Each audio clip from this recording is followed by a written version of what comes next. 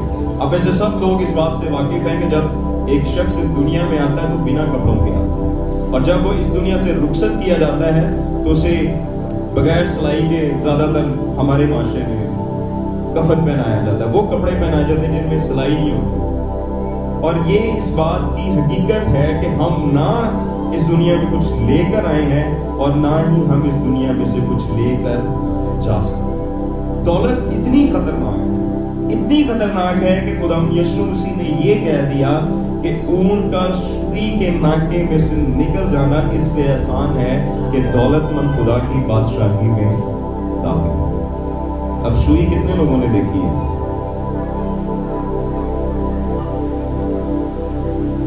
کتنے لوگوں نے سوئی دیکھی ہے؟ اور اس کا ناکا کتنا سو؟ اب بتائیں اونٹ کتنے لوگوں نے دیکھا؟ کیا گزر سکتا ہے اونٹ مشکل سے؟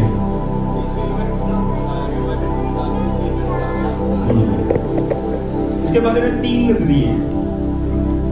پہلا نظریہ ہے یہودی نظریہ۔ یہودی اس غلط فہمی میں تھے کہ جو شخص دولت مند ہوتا ہے وہ خدا کا خاص و خاص ہوتا ہے، خدا کی برکت اس پر ہوتی ہے، چاہے اس کے اعمال